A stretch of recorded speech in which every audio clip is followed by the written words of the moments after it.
guys! Welcome back to my channel, and for today's video, we will be unpacking.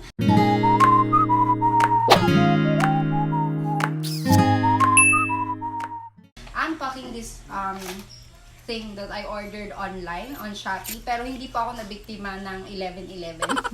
I ordered this and ngayon lang siya dumating after almost a month. Pero okay lang because at least dumating siya. So this is i-unpack na natin. In fairness, naka-ziplock siya.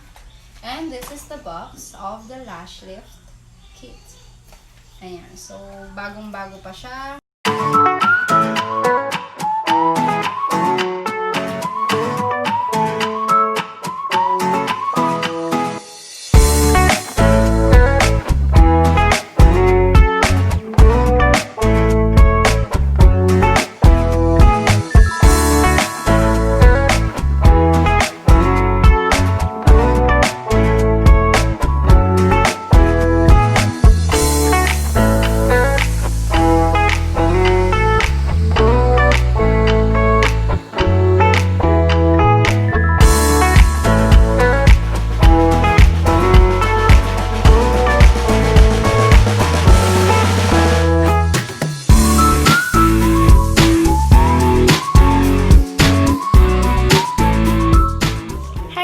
So, gagawin na ng kapatid ko ang aking eyelash. So, this is my eyelash.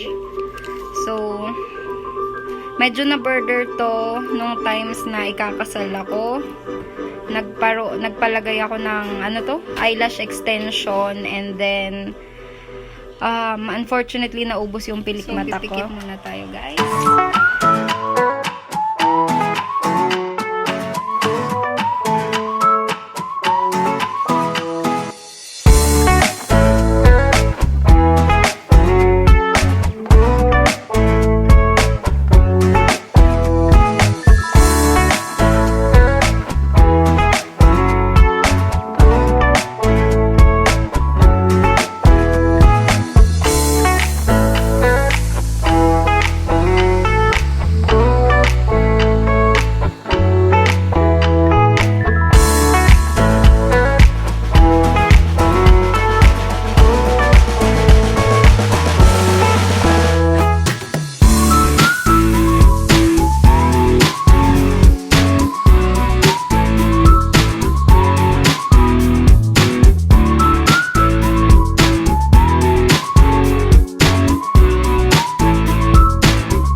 Done. Ginawa na ng kapatid ko itong dito sa side na to. Hi, Max! And we are finishing off with this side of my eye. And of course, hindi ko pwedeng ibukas yung aking mga mata dahil masusuntok ako niya. Pero, yan. We are almost done. Ano na nga ito, Inchi? Naglagay na siya ng Herming Eme. For 8 minutes, nakaseal siya sa plastic wrap. And then, another 8 minutes for the fixer. And then, cleanser. And then, lotion. And everything like that. So, bye!